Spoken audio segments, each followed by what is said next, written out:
मेघनाथ रामायण का एक ऐसा पात्र था जिसे स्वयं वाल्मीकि जी ने सबसे शक्तिशाली योद्धा बताया है।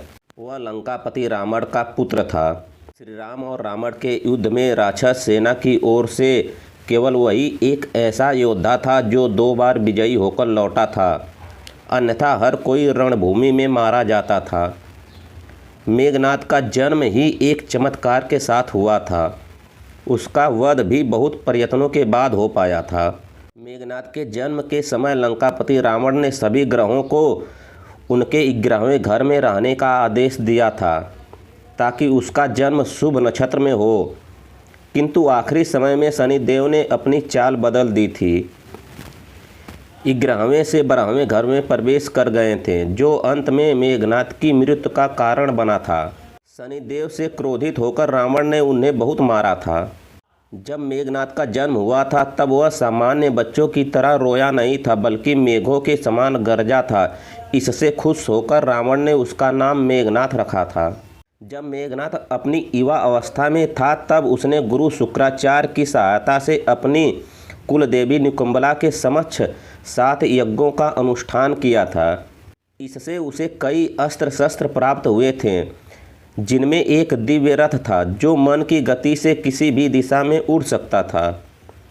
साथ ही उसे अक्षय तरकस और दिव्य धनुष प्राप्त हुए थे, जिसमें बाण कभी समाप्त नहीं होते थे। यज्ञ से उसे ब्रह्मास्त्र, नारायण अस्त्र और पशुपतास्त्र प्राप्त किया था। इन तीनों अस्त्रों को प्राप्त करने के पश्चात वह अपने पिता रावण से भी अधिक शक्तिशाली हो गया था। एक बार रावण देवराज इंद्र से युद्ध करने गया हुआ था, जिसमें इंद्र ने रावण को हराकर उसे बंदी बना लिया था। जब मेघनाथ को यह पता चला तो उसने इंद्र से युद्ध किया और उसे पराजित कर दिया। तब मेघनाथ ने इंद्र को बंदी बनाकर लंका ले आया।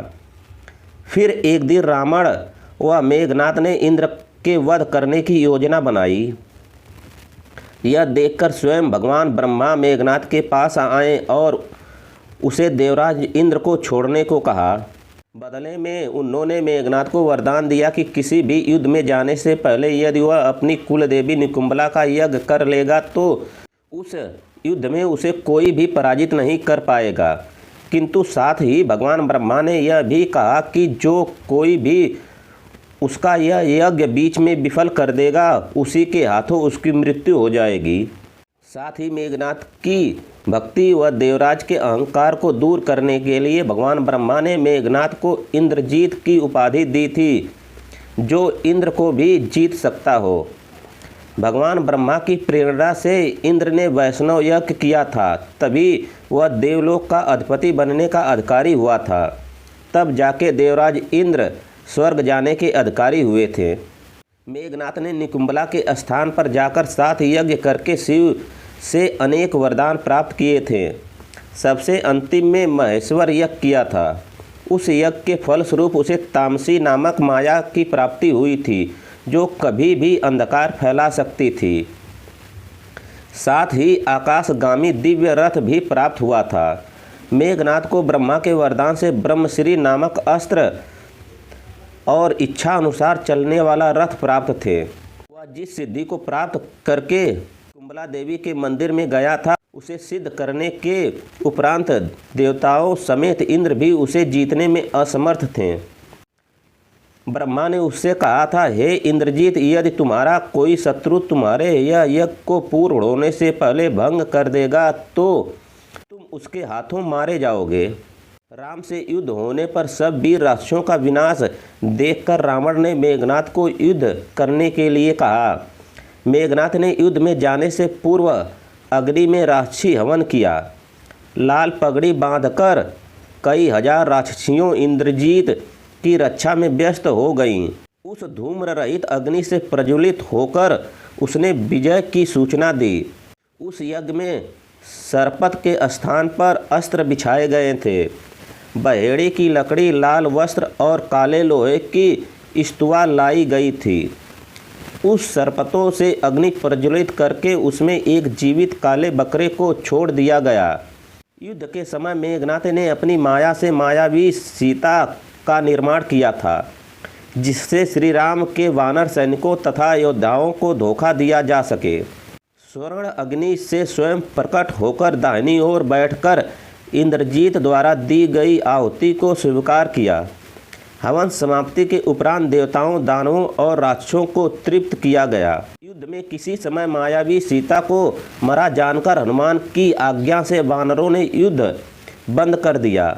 मेघनाथ को ब्रह्मा से वरदान प्राप्त था कि निकुंबला देवी का यज्ञ पूरा हो जाने के बाद सभी देवता और इंद्र मिलकर भी उसे पराजित नहीं कर पाएंगे। मेघनाथ विशाल भयानक वट वृक्ष के पास भूतों को बलि देकर युद्ध में जाता था। इसी से वह अदृश्य होकर युद्ध कर पाता था। विभीषण ने लक्ष्मण और राम को मेघनाथ की मायावी शक्ति के साथ यह बताया कि ब्रह्मा ने अनेक वर देते हुए यह भी कहा था कि यदि तुम्हारा कोई शत्रु किंतु यदि किसी शत्रु ने यज्ञ में विघ्न डाला तो वह मारा जाएगा। निकुंबला में तुम्हारे यज्ञ को समाप्त करने से पूर्व युद्ध करेगा तो तुम मारे जाओगे। लक्ष्मण ने मेघनाथ के यज्ञ को पूरा होने से पहले ही ध्वस्त कर दिया था। विभीषण ने लक्ष्मण को लेकर एक भयानक वट वृक्ष के पास गए और बोले कि मेघनाथ इसी स्थान पर भूतों को बलि चढ़ाकर जाता है। इसी से वह अदृश्य होकर युद्ध करने में समर्थ रहा है। लक्ष्मण वहाँ प्रतीक्षा कर रहे थे। जब मेघनाथ आया तो दोनों में युद्ध छिड़ गया। भयंकर युद्ध के बाद लक्ष्मण ने उसके घोड़े और सारथी को मार डाला। मेघनाथ लंकापुरी गया तथा दूसरा रथ लेकर फिर युद्ध कामना के साथ लौटा। दोनों में पुनः युद्ध आरंभ हुआ। अंत में लक्ष्मण ने मेघनाथ का वध कर दिया। मेघनाथ को लक्ष्मण के हाथों वीर गति प्राप्त हुई।